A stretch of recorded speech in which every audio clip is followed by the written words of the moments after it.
Customer satisfaction.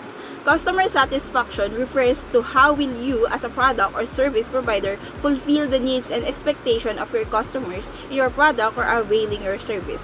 First, we will tackle about service quality. It is result generated by activities at the interface between the organization and the customer, not by the organization internal activities to meet customers' needs. Example of these providers are school, hospital, restaurant, hotels, banks, and lot more.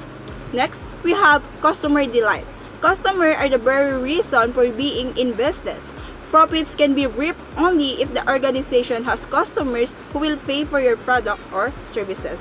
Lastly, we have customer attrition. If a product is good, then the customer will come back. If not, the product will come back or return. According to Tom Peters, the customer leave because of the following reason. 15% is because of the quality problems, 15% is because of the higher prices, and 70% is did not enjoy doing business with the organization. Half of its problems are related to misinterpretation of information with regards to the requirements. Service industry possesses this kind of struggle when it comes to determining and understanding the details or requirements given by its clients. This kind of conflict occurs in the majority of computer software development projects, and it causes half of the problems due to misinterpretation of tasks. As a response, service industries must address the situation seriously and do their best by not only determining what is offered, but full understanding of customers' requirements as well. Also, client satisfaction must be evaluated thoroughly in terms of contractual and non-contractual requirements.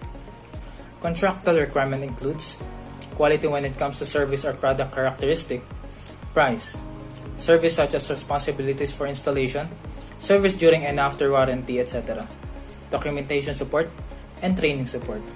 On the other hand, non-contractual are quality that are not documented before, implied requirement, values meant for money, and lastly, environment of conducting business and friendliness of customer service personnel, etc. In customer service, an employee should possess these attributes and remember comfort. C, which stands for caring, means that an employee should have a genuine interest in helping a customer find what they really need and helping them avail what they really intend to. O, which stands for observant, is when employees pay close attention to details such as body language and are able to identify what the customers are looking for. M for mindful is applied with showing urgency and utmost importance to the requirements of a customer, even if the request is received late, as our organization is dependent on the customers. F for friendly is what the name suggests. A service employee should be friendly towards customers, not hostile, and are tactful when the customers themselves are not sociable. O, which stands for obliged, pertains to the organization and the employees feeling obliged that a customer has visited them with an inquiry. R, which stands for responsible in conducting businesses with customers. Employees should ascertain and review their work and the requirements before handing them out. And lastly, T for tactful means that employees should be tactful in handling situations that may cause problems, as doing so will make them understand and cooperate in completing the job successfully. The Kano model is a method of determining how services or product qualities affect customer satisfaction. According to the model, a product or service is about much more than just functionality, and it's also about the emotion of customers. Usually, we rate something in a one-dimensional quality model as such as good or bad. But in the Kano model, we use a two-dimensional quality model by creating a two-axis representing the x-axis as a function and y-axis as a satisfaction. Meaning, on the left side of the x-axis, the function is absent, while on the right side of the x-axis, meaning the function is well implemented. On the other hand, the top level of the y-axis represents the satisfaction is in the high level, and the low level of the y-axis represents low satisfaction. By using the Kano model, it is easier to determine the feedback of customers on a product or services. Dissatisfaction. This word represents what basic quality is. Basic quality, or also called as threshold quality, represents the unspoken or minimum expected requirements. It lies in the right part of the lower half of the chart where the functions are not implemented as agreed, resulting in a lower level of satisfaction. Basic quality is measured based on customer complaints, product recalls, warranty data, number of lawsuits, things gone wrong, and other failure results. In short, if a product features or service performance does not meet the customer's threshold attributes, their satisfaction level will be very low. This part in the Kano model helps every business on where to focus on improving their product quality or service in order to meet their goal, which is to get the satisfaction of their customers. Performance quality. The increased level of achievements cause increased level of satisfaction. The customer requirements for performance quality can be found from the customer surveys. Customers really express their desires when they ask for. This is also called as voice of customer. The better performance, the greater satisfaction. It has to present in a product and simply means that the product does what it is supposed to do. Customers expect this level of quality in products. Unless something goes wrong, performance quality is not an issue. Most market surveys measure performance quality. The third quality type is the excitement quality. It gives the customer unexpected pleasure and delight. This type of customer satisfaction is very much appreciated when it is fulfilled and is accepted when it is not present. By providing excitement quality, your organization gives the customer something they didn't even know they needed. The only downside to this excitement quality is that it will eventually be expected by the customer. Therefore, here are some of the things that the organization have to identify. Number 1, basic features like which must be provided, which if not provided, and will this dissatisfy the customer. Number 2, give linearly proportional customer satisfaction.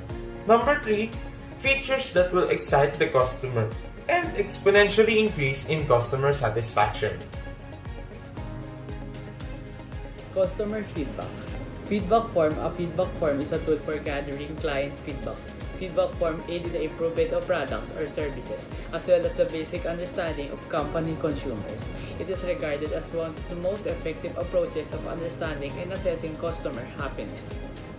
Confidentiality. Failure to protect and secure sensitive information may result in the loss of business or clients, as well as the risk of secret information being utilized or illicit purposes. Keeping customer feedback confidential establishes trust between the business and the client. Trust. The display of feedback is beneficial to the organization because the customer comes to know that their feedback is taken seriously by the organization. Complaint resolution is a process of receiving negative feedback, acknowledging the complaint, investigating the cause of the issue, and resolving the problem. It is important to keep a track for every complaint received because of the following reason. To keep track of complaint, carry out the root cause of analysis, and take corrective action immediately so that it will eliminate such problem in the future. It is handled by a senior management personnel or an assigned team who will analyze the complaint comprehensively and independently. The team should study the complaint and verify what is true with an open mind. If the team resolves complaints with and the issue behind those complaints, you can turn the negative feedback into a positive one. Give benefit of doubt to your customers. Don't jump to wrong conclusions when dealing with them. Maintain an open mind towards their activities. Why not presume the best instead of the worst about them? Do you wish for them to return? If you suggest that the customer is wrong or dishonest, you will unlikely to see them again, and they will criticize your company at every opportunity. Satisfying annoying customers. If a company serves thousands of customers, one or two of them may unintentionally cause problem to the organization. It is difficult to deal with such customers. However, if you manage the situation properly, you may be able to enhance your relationship with them and open up new doors. Make sure you actively listen to their complaints and resist the temptation to interrupt or solve the problems right away. Make sure your body language reflects your empathy and understanding. If you're stumped as to how to resolve the matter, ask your client what will make them pleased. Get things done as soon as possible if it is within your control, and then follow up with them to ensure that they were satisfied with the outcome. Every company must set up a procedure for receiving complaints, processing them, interacting with customers, and addressing the problems. This is known as complaint recovery process, and it aims to please customers, solve the problems, and prevent future ones.